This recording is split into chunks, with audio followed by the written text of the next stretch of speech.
Astaghfirullah. Bismillahirrahmanirrahim. Assalamualaikum warahmatullahi wabarakatuh. Alhamdulillah wassalatu wassalamu ala Rasulillah wa ala alihi wa sahbihi wa mawalah wa la hawla wa la quwwata illa billahi wa ba'd.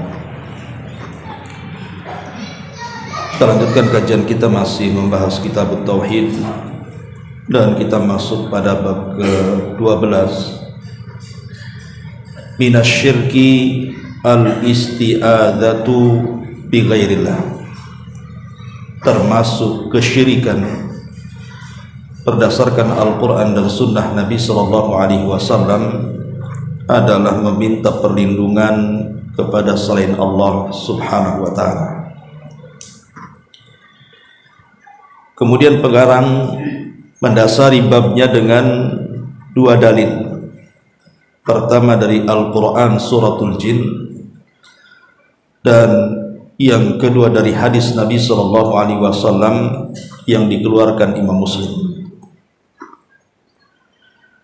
Wa qaulullahi ta'ala, adapun firman Allah Subhanahu wa ta'ala, wa annahu kana rijalun minal insi ya'udzuuna birijalin minal jinni fazaduhum rahaqan. Dan sesungguhnya ada sebagian manusia, mereka meminta perlindungan kepada sebagian dari bangsa jin, maka mereka pun bertambah perasaan takutnya. Adapun dari hadis Nabi SAW an Haulata binti Hakim, qalat, dari Haulah binti Hakim dia berkata, sami'tu Rasulullah SAW yaqul, Nabi SAW bersabda, man nazala manzilan, barang siapa yang singgah di satu tempat, faqala, dan dia mengatakan, a'udzu bi kalimatillahi tammati min syarri ma khalaq, aku berlindung dengan kalimat-kalimat Allah yang sempurna dari kejahatan apa yang ia ciptakan. Lam yadurrahu syai'un hatta yartahila min manzilihi dzalik, maka tidak akan memadaratkan sesuatu apapun kepada dia sampai dia berpindah dari tempat itu. Hadis ini dikeluarkan Al-Imam Muslim. Baik. Ma'asyiral muslimin wal muslimat rahimani wa rahimakumullah. Bab ini menjelaskan kepada kita tentang kesyirikan, bahkan bisa mencapai kepada syirkul akbar. Bukan syirik kecil lagi, tapi syirkul akbar, syirik besar. Artinya bisa mengeluarkan pelakunya dari Islam. Dan kalau dia mati, maka dipastikan masuk neraka dan dikekalkan di dalamnya, dan semua amal solehnya tidak bermanfaat sedikit pun bagi dia. Artinya bahwa syirkul akbar ini sangat bahaya.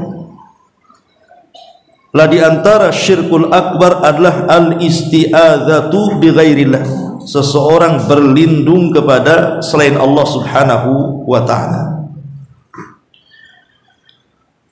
Sebenarnya berlindung kepada selain Allah Subhanahu wa ta'ala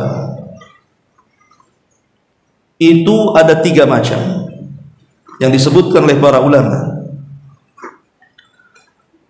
Pertama, berlindung kepada selain Allah Subhanahu wa ta'ala kepada yang hidup dan dia sanggup untuk melindunginya, maka meminta perlindungan kepada orang yang masih hidup dan sanggup memberikan perlindungan, itu hukumnya boleh-boleh saja.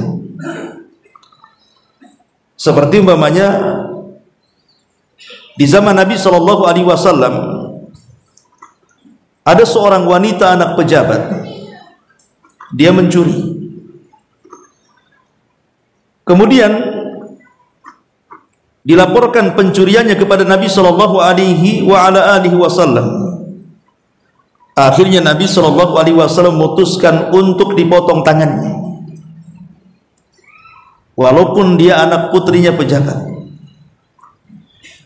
Akhirnya kemudian keluarganya, disebutkan dalam hadis itu, ista'adzat, meminta perlindungan kepada bi Ummi Salamah, dengan Ummu Salamah.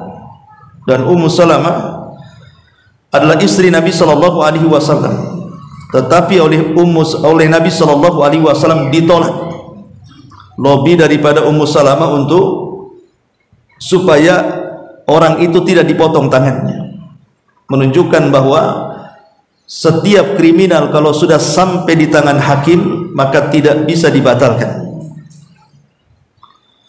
Akhirnya kemudian karena tidak bisa lewat Ummu Salamah, maka mereka mencari orang yang bisa didengar Nabi. Mereka meminta kepada Usamah ibn Zaid. Usamah ibn Zaid putra daripada Zaid ibn Harithah, anak angkat Nabi. Tetapi tetap saja ditolak juga oleh Nabi sallallahu alaihi wasallam. Kemudian Rasul mengatakan, hancurnya umat dulu itu karena apabila para pejabat yang mencuri, maka hukum hanya tajam ke bawah tapi tumpul ke atas. Tapi kalau yang mencurinya orang biasa, orang fakir, orang miskin, maka hukum itu terbalik. Syahidnya di sini adalah Nabi SAW tidak menyalahkan keluarga ini meminta perlindungan kepada siapa? Ummu Salamah, kan begitu. Maka diambil istimbat dalil bahwa kalau kita meminta perlindungan kepada orang dan dia masih hidup dan dia sanggup melakukannya, maka isti'adzah seperti ini dibolehkan, tidak ada masalah.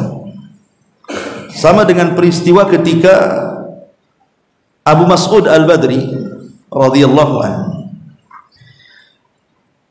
dia marah kepada budaknya, kemudian dipukullah budaknya Abu Mas'ud Al-Badri.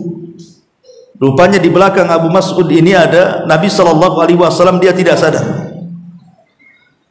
Lah budak yang dipukul ini tiba-tiba mengatakan, a'udzu billahi summa a'udzu bi Rasulillah. Aku berlindung kepada Allah dan aku minta perlindungan kepada Rasulullah sallallahu alaihi wasallam. Maka Nabi sallallahu alaihi wasallam yang ada di belakang Abu Mas'ud Al-Badri mengatakan kepada Abu Mas'ud di belakang itu, wahai Abu Mas'ud, sesungguhnya Allah subhanahu wa ta'ala lebih sanggup lagi untuk membalas apa yang kau lakukan kepada budak itu. Kaget dia, rupanya pas melihat ke belakang ada Nabi. Maka dia pun kemudian minta maaf kepada Rasul dan dia berjanji untuk tidak memukul budaknya. Kata Nabi sallallahu alaihi wasallam, merdekakan budakmu sekarang. Akhirnya dia pun merdekakan budaknya. Lihat bagaimana budak ini meminta perlindungan kepada Nabi, kan? Dan Nabi sallallahu alaihi wasallam tidak menyangkalnya. Ini yang pertama. Kemudian yang kedua, meminta perlindungan kepada manusia, tapi dia tidak, ataupun kepada yang lainnya yang tidak sanggup melakukannya kecuali Allah subhanahu wa ta'ala. Meminta perlindungan kepada selain Allah yang ia tidak sanggup untuk melakukannya. Itulah yang dimaksud oleh pengarang kitab ini, di mana ada sebagian manusia itu meminta perlindungan kepada jin. Akhirnya jin itu menambah ketakutan kepada manusia dan kekufurannya. Surah jin ini, wa annahu kana rijalun minal jinni ya'udzuuna birijalin minal ins ya'udzuuna birijalin minal jinni fazaduhum rahaqa. Ini kan ada asbab nuzulnya, ikhwan. Jadi dahulu orang-orang jahiliyah itu, kalau mereka sedang safar, kemudian melintasi sebuah tempat yang menakutkan, angker bagi mereka, kalau lewat di situ langsung berdiri tuh bulu kuduknya, maka mereka menganggap bahwa di tempat itu ada pemimpinnya jin sebagai penunggu tempat itu. Maka mereka akan meminta pertolongan kepada penghuni tempat itu agar jangan sampai menimpakan keburukan kepada mereka. sehingga mereka memanggil-manggil dan mengatakan, wahai pemimpin jin penunggu tempat ini, jangan ganggu aku hanya melintas saja. Tetapi rupanya budaya seperti ini sejak zaman jahiliyah ada juga di zaman sekarang kan, yang seperti itu kan. Kalau lewat di tempat sesuatu yang menakutkan, teriak-teriak pula di situ, permisi saya mau lewat katanya. Coba kalau dijawab ya gitu kan, nggak masalah. Nah, sebenarnya ikhwatu fillah muliakan Allah azza wajal, kata para ulama, jin itu sebenarnya takut kepada kita. Jadi bangsa jin itu takut kepada manusia hakikatnya. Tapi ketika banyaknya manusia yang kemudian datang kepada jin minta pertolongan, akhirnya mereka berani. Bahkan terkadang ada sebagian jin itu yang mencuri sesuatu untuk kemudian memberikan kepada orang yang meminta perlindungan kepadanya, supaya dia dianggap lebih kuat dibandingkan yang lainnya. Namanya orang meminta sesuatu kepada jin, minta harta, minta ini, minta itu, hakikatnya dia mencuri dari orang lain, supaya terkesan bahwa dia punya kekuatan dan dia lebih kuat dibandingkan Allah subhanahu wa ta'ala. Dan itu banyak kan begitu cerita-cerita di masyarakat, orang-orang yang kemudian datang kepada tempat-tempat tertentu, kemudian pesugihan, ingin kaya dan begitu seterusnya. Lah itu kan terjadi itu. Lah sehingga ketika manusia banyak sekali yang datang kepada mereka meminta perlindungan, bahkan meminta pertolongan, bahkan meminta kekayaan, dari situlah mereka mulai berani akhirnya menanamkan perasaan takut kepada manusia. Lama-lama manusia takut kepada mereka. Makanya Allah subhanahu wa ta'ala kemudian firmankan, wa annahu kana rijalun minal insi ya'udhuna birijalin minal jinni fazaduhum rahaqa. Ada sebagian manusia itu yang meminta perlindungan kepada sebagian jin, akhirnya jin-jin itu menambah kepada mereka rahaqa, perasaan takut yang mendalam. Bahkan ada yang mentafsirkan rahaqa itu kekufuran. Ada juga yang kemudian memberikan kisah tentang asbab nuzul daripada ayat ini adalah, jadi ada sebagian manusia itu yang mereka meminta perlindungan kepada jin, padahal mereka tidak pernah melihat jin. Manusia kan tidak bisa melihat jin, jin yang melihat kita. Karena Allah yang mengatakan innahu yarakum huwa wa qabiluhu min haitsu la tarawnahum, sesungguhnya dia dan para pengikutnya bangsa jin mampu melihat kalian di mana kalian tidak bisa melihat mereka. Tetapi di dunia ya kita tidak bisa melihat jin, tapi Allah itu maha adil. Nanti di akhirat jin tidak akan mampu melihat kita karena ada tabir yang menghalangi, tetapi sebaliknya kita yang akan melihat mereka. Jadi di sini keadilannya di sini. Di dunia mereka melihat kita, kita tidak bisa melihat mereka. Di akhirat Allah balik, kita yang mampu melihat mereka, mereka pula tak bisa melihat kita. Jadi ada sebagian manusia itu padahal mereka tidak pernah melihat jin, tapi mereka kemudian bermuamalah dengan jin dalam kekufuran dan kesyirikan dengan cara menyembah jin-jin itu. Lah ketika jin-jin yang disembah manusia itu tiba-tiba mereka tobat dan beriman, keimanan dan tobat bangsa jin yang disembah manusia itu tidak tahu. Ketika mereka sudah sadar, manusianya pula makin kufur. Makanya kemudian turun ayat wa annahu kana rijalun minal insi ya'udhuna birijalin minal jinni fazaduhum rahaqa. Ayat ini dijadikan dalil oleh pengarang tentang di antara bentuk kesyirikan adalah al-isti'adzah bi ghairillah, berlindung kepada selain Allah. Kata Imam Ibn Utsaimin rahimahullah ta'ala dalam kitabnya Qaulil Mufid, beliau mengatakan bahwa surah jin ini menunjukkan tentang haramnya seseorang meminta pertolongan kepada bangsa jin. Haram hukumnya, tidak boleh orang itu meminta pertolongan kepada bangsa jin, apalagi meminta perlindungan kepada bangsa jin, karena akan terjerumus kepada kesyirikan. Apa alasannya? Kenapa kita tidak boleh? meminta perlindungan kepada mereka bangsa jin. Ikhwatu fiddin, muliakan Allah Subhanahu wa taala. Pertama, sebutkan para ulama bahwa isti'anah, meminta pertolongan manusia kepada bangsa jin, walaupun dalam perkara mubah umpamanya, bukan dalam perkara haram, tidak, dalam perkara mubah, umpamanya minta kepada jin, tolong ya jin carikan barang saya yang hilang, itu kan perkara mubah saja, bukan haram. Lain kalau tolong jin bunuh si anu, nah itu kan namanya perkara haram kan.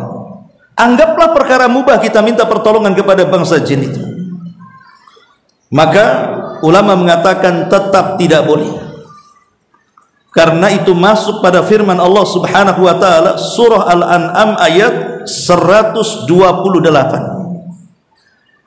di mana Allah mengatakan wa yauma nahsyuruhum jami'a, dan pada hari kami mengumpulkan mereka semuanya kelak pada hari kiamat. Kemudian Allah memanggil bangsa jin dan mengatakan ya ma'syaral jinni qad istaktsartum minal insi, wahai kalian bangsa jin, kalian sudah banyak menyesatkan manusia dengan penyesatan yang banyak. Wa qala awliya'uhum minal insi, maka berkatalah wali-wali mereka, wali-wali bangsa jin dari kalangan manusia, Rabbana istamta'a ba'duna bi ba'din, ya Rabb kami sudah saling memanfaatkan antara kami, sebagian kami dengan sebagian yang lainnya, baik dari manusia kepada jin atau sebaliknya. Kalimat ini menunjukkan bahwa ketika kita meminta perlindungan kepada mereka, artinya kita memanfaatkan mereka. Memanfaatkan saja tidak boleh. Di dalam surah Al-An'am ayat 128 itu. Ini yang pertama. Belum lagi masuk surah jin ayat 6 yang kita baca ini.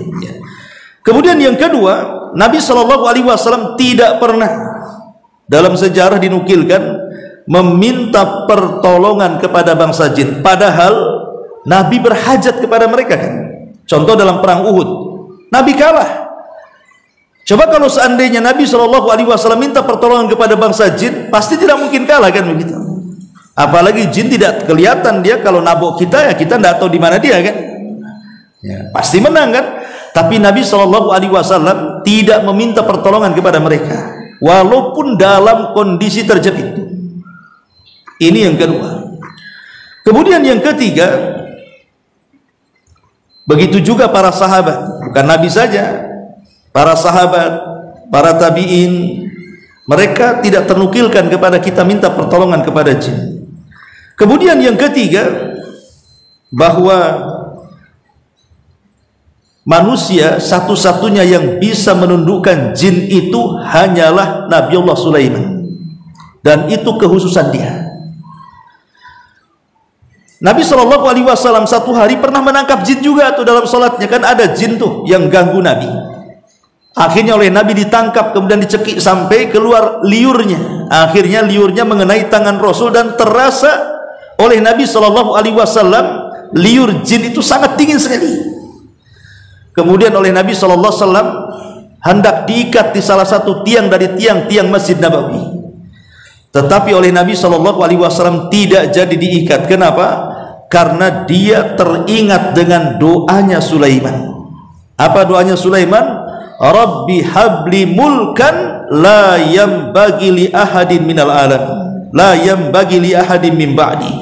Ya Rabb, anugerahkan kepadaku kekuasaan yang kekuasaan itu jangan kau wariskan kepada siapapun setelahku, kata Sulaiman. Artinya bahwa Nabi SAW ketika teringat doa ini dilepas lagi itu. Berarti ini kekhususan Sulaiman memerintah jin itu. Maka kita tidak layak untuk berhubungan dengan bangsa jin. Kemudian juga yang nomor 4 tentu karena kebodohan kondisi mereka, bahwa mereka itu sebenarnya para pendusta, bahwa mereka adalah orang-orang, bahwa jin itu makhluk yang senantiasa berdusta dan terus akan berdusta, dan tidak mungkin juga mereka dimintai pertolongan secara free. Nggak mungkin, pasti akan ada imbalannya. Lah, imbalannya itu biasanya adalah dalam bentuk kekufuran dan kesyirikan. Dan yang terakhir, kalau seandainya meminta pertolongan kepada jin itu boleh, tentu Nabi SAW sudah menjelaskannya. Maka dari sini kita tahu tidak boleh meminta perlindungan ataupun pertolongan kepada dunia jin, karena yang kita kenal yang banyak meminta pertolongan atau berkomunikasi dengan mereka itu adalah para dukun, paranormal, tukang-tukang ngeramal, para bomo. Mereka yang suka berhubungan dengan dunia-dunia gaib ini. Baik, ma'asyiral muslimin wal muslimat rahimani wa rahimakumullah. Ini yang kedua ya. Tidak boleh meminta perlindungan kepada makhluk yang tidak sanggup melindungi kecuali kehususan Allah. Allah saja yang bisa melindungi. Kemudian yang ketiga, meminta perlindungan kepada orang mati, atau meminta perlindungan kepada orang yang gaib yang tidak ada di depan kita dan dia tidak sanggup untuk melakukannya, dan memang tidak akan sanggup.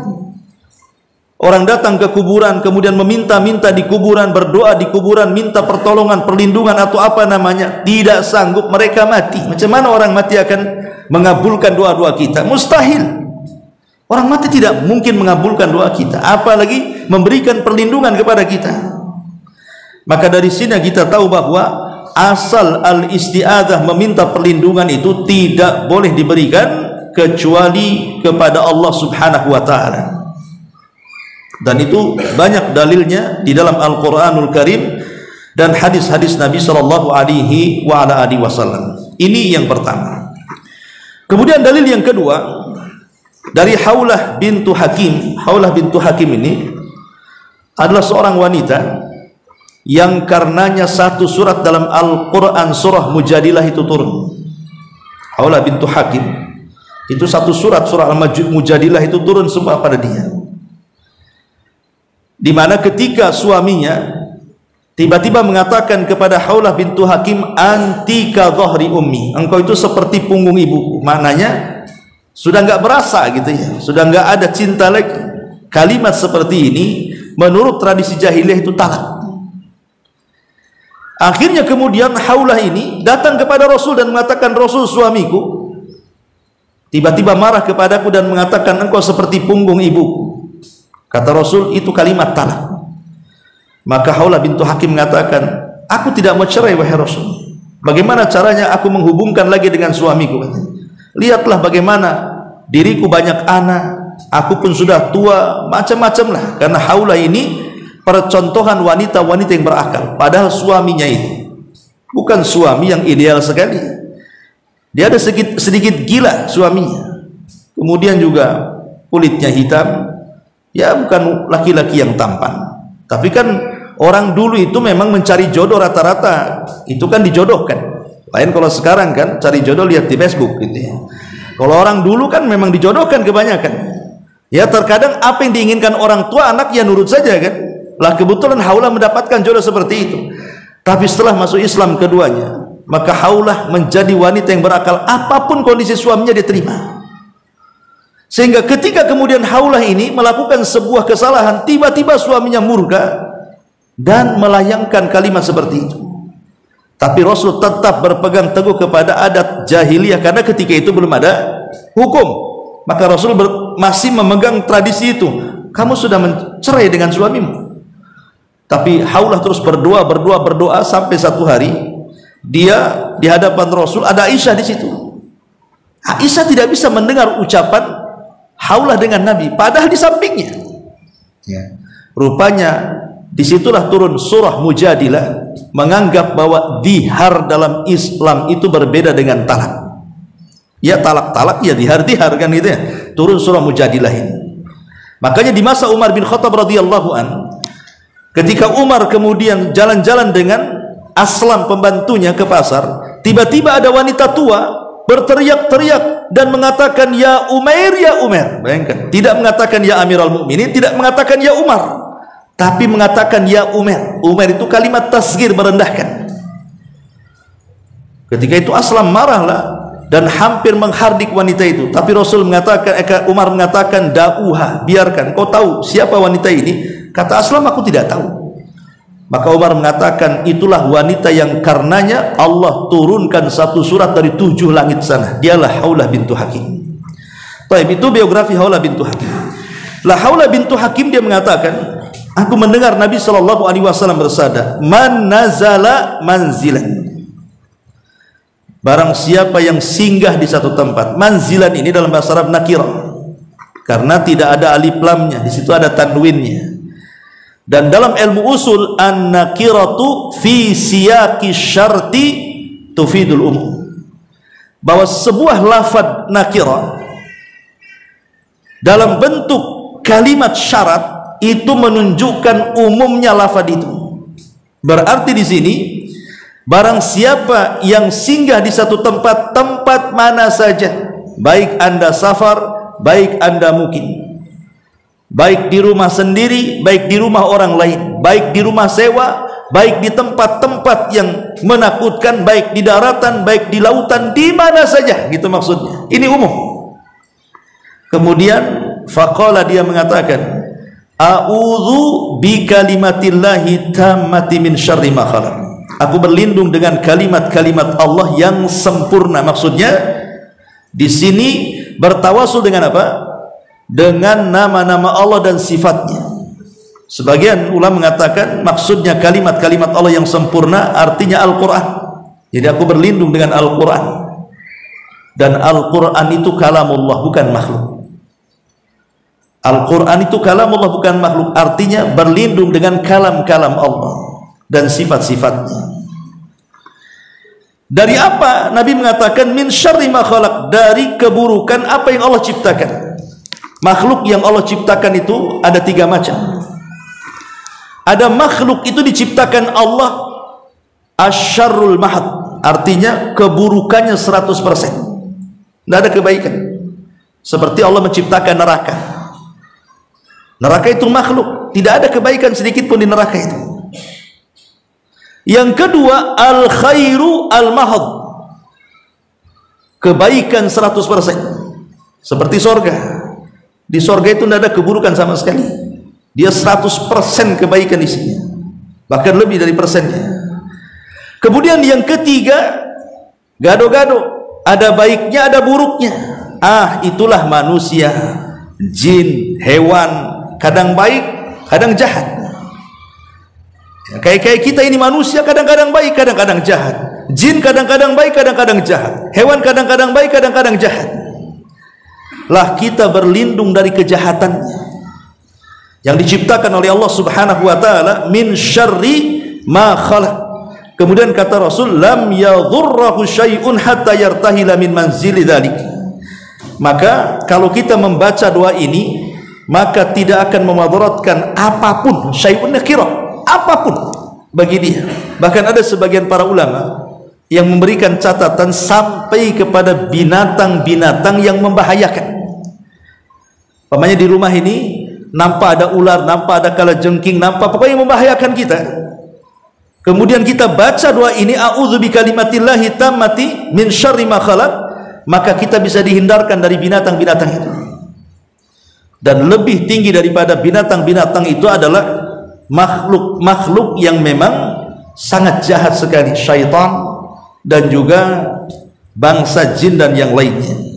Hatta yartahila min manzilihi dzalik, sampai dia pergi dari tempat itu. Ma'asyiral muslimin yang dimuliakan Allah Azza wa Jalla, ini bagian daripada tempat-tempat yang kita disunahkan untuk berlindung. Artinya sebenarnya banyak tempat-tempat, waktu-waktu yang kita disunahkan untuk berlindung itu. Kita sebutkan. Yang pertama, ketika membaca Quran, kita disunahkan untuk berlindung. Fa idza qara'tal Qur'ana fasta'idz billahi minasyaitonir rajim. Apabila engkau membaca Quran, berlindunglah kepada Allah dari setan yang terkutuk. Kemudian yang kedua, inda husuli naz'in minasyaiton, ketika muncul was-was dalam hati. Kan ada orang yang suka was-was, kalau wudu was-was itu satu bak mandi habis tuh, karena nggak selesai wudunya. Sama dengan orang sholat takbir terus nggak selesai sampai imam ruku baru mantap. Karena ada orang yang was-was itu. Lah kalau lagi was-was ini, was-was dari setan, maka berlindunglah kepada Allah Subhanahu wa taala. Kemudian yang ketiga, ketika yulabbis asyaitan alal insan fi salati, ketika setan mengganggu kita dalam salat kita. Terkadang kita sedang salat atau menghayal, merenung, badannya di tempat sujud, tetapi otaknya mungkin keliling satu Indonesia itu. Mikir apa dia? Ya. Atau kadang-kadang dicuri kehusuannya, akhirnya dia pun tengok-tengok tanpa sadar, lihat sana, lihat sini gitu ya. Nah, ketika kemudian setan mulai mengganggu nih, maka cepatlah ta'awudz di situ, berlindung kepada Allah Subhanahu wa taala dari setan yang terkutuk. Ya. Termasuk juga indal ghadab, yang keempat ketika murka, ketika marah, ketika emosi. Karena salah satu penyebab emosi adalah dorongan syaitan. Makanya kemudian kita berlindung ketika marah itu kepada Allah Subhanahu wa taala. Kata Nabi sallallahu alaihi wasallam bahwa marah itu dari setan, dan setan itu tercipta dari api, dan api hanya bisa padam dengan air. Maka berwudulah saat marah, kata Rasul. Dari sini menunjukkan bahwa ketika marah dianjurkan untuk ta'awudz. Kemudian juga ketika melihat hal-hal yang manusia tidak suka.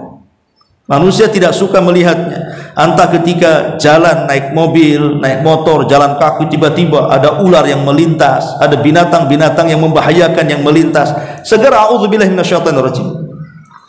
Atau umpamanya ketika ada angin kencang, wah ini bahaya nih angin ini, saya rumah saya diangkat pula nanti, langsung berlindung kepada Allah Azza wa Jalla. Atau tiba-tiba ada gempa, pokoknya hal-hal yang kita tidak suka, boleh jadi menakutkan. Wah, habis baterainya nih. Ya. Baik.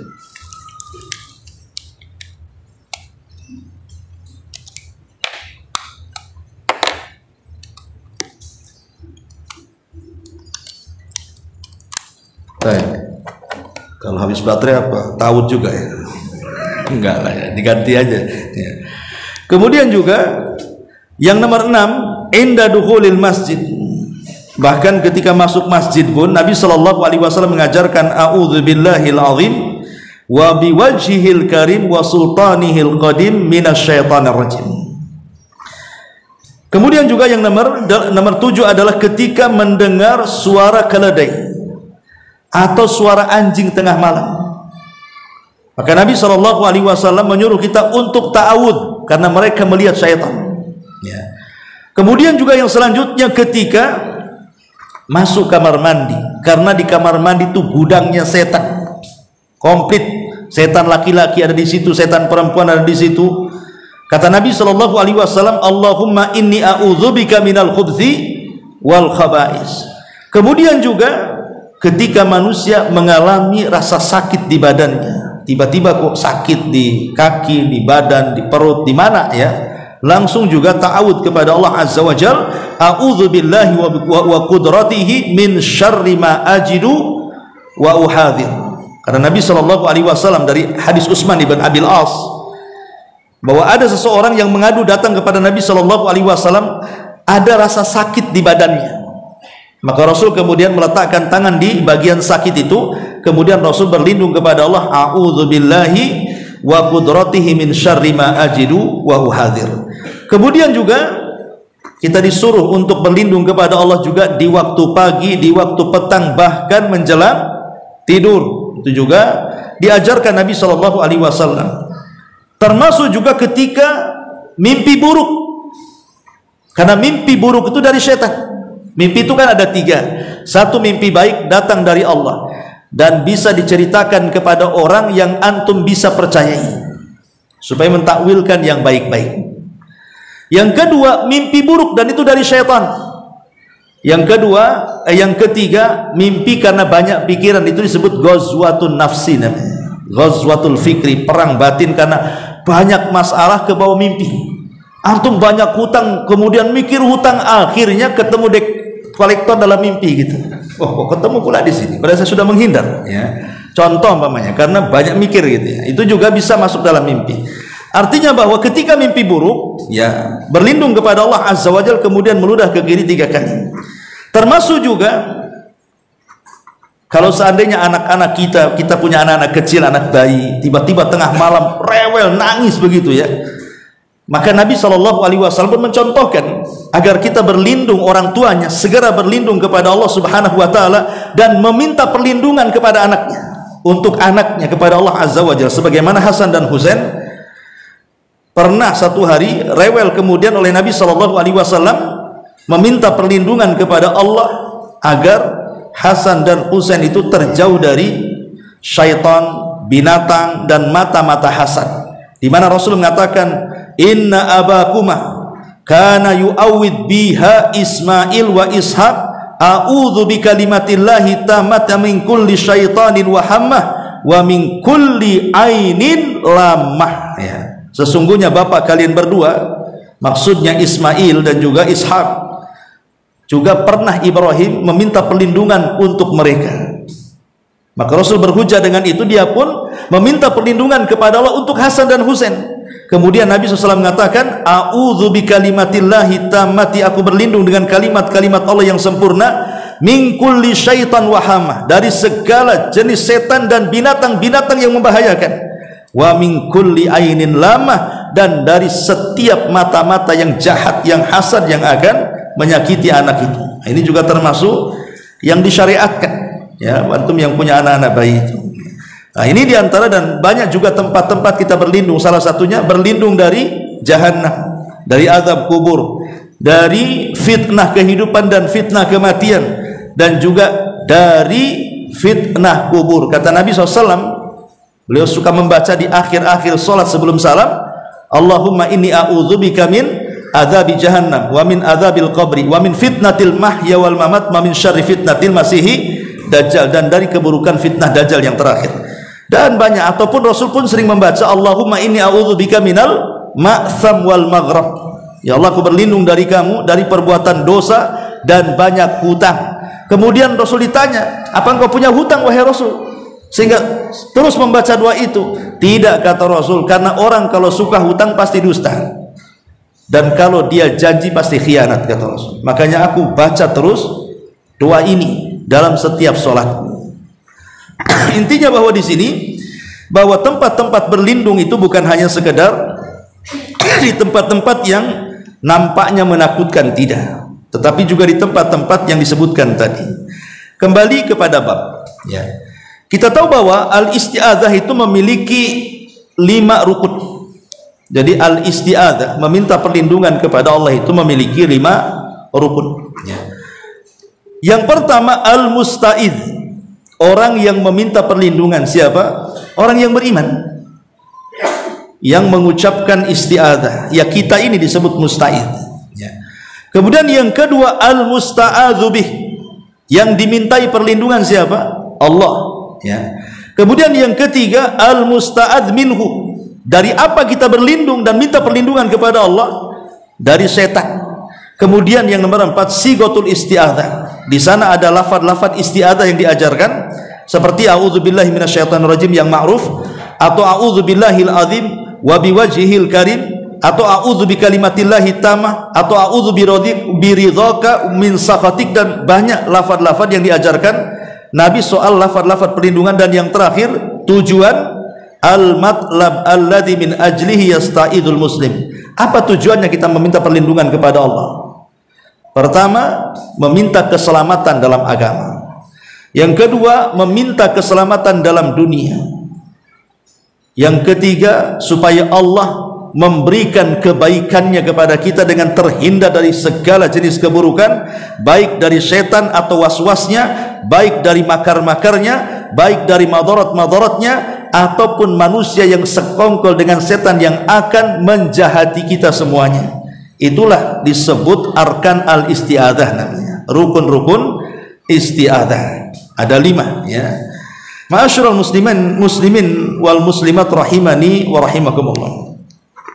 Adapun keutamaan isti'adzah sendiri adalah disebutkan para ulama, annaha ibadatun min ajallil ibadat wa ta'atun min a'zami ta'ah, bal hiya min haqa'iqi tauhidil ilahiyati, kama qala Allah azza wa jalla, qul a'udzu birabbin nas malikin nas ilahin nas, ila akhiril ayat.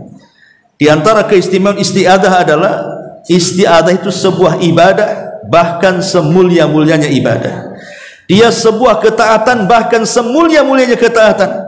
Bahkan itulah hakikat daripada tauhid uluhiyah. Sebagaimana Allah Subhanahu wa taala berfirman, "Qul," katakan ya Muhammad, "A'udzu birabbin nas," aku berlindung dengan Rabbnya manusia, Malikin nas, Ilahin nas, raja bagi manusia dan ilah, sesembahan manusia. Kalimat ilah disebut uluhiyah. Jadi makanya kemudian isti'adzah itu disebut kalimat yang sangat luar biasa. Taib, masyarul muslimin wal muslimat rahimani wa rahimakumullah. Kalau kita kemudian mengembangkan tentang bab ini di masyarakat kita dari surah Jin ayat 6 tadi, dan ada sebagian manusia yang meminta perlindungan kepada sebagian dari jin, akhirnya jin itu menambah kekufuran dan rasa takut. Kebanyakan muamalah manusia dengan bangsa jin itu umumnya di masyarakat kita itu adalah praktek-praktek perdukunan. Itu yang paling banyak. Ya, yang paling banyak adalah praktek-praktek perdukunan.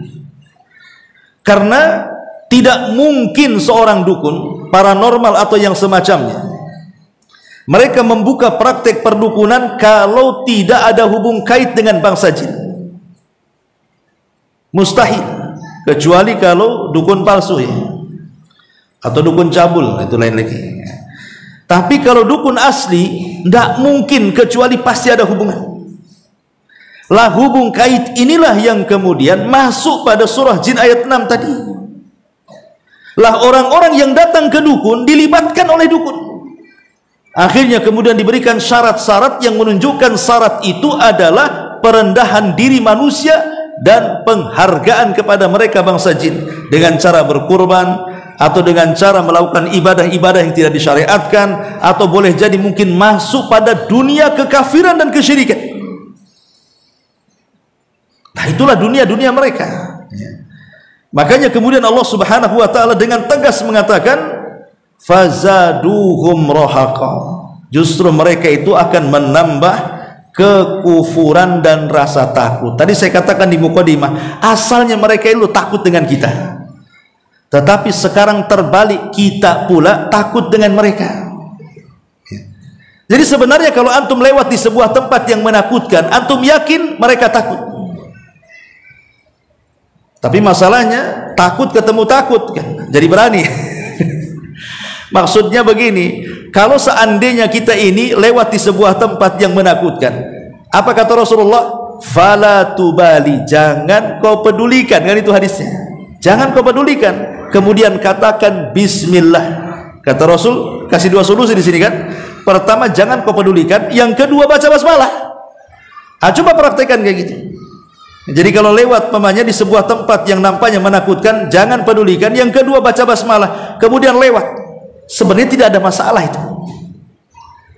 Karena biasanya yang kemudian orang itu takut kepada dunia-dunia jin itu karena mereka mempedulikan dan tidak menyebut nama Allah.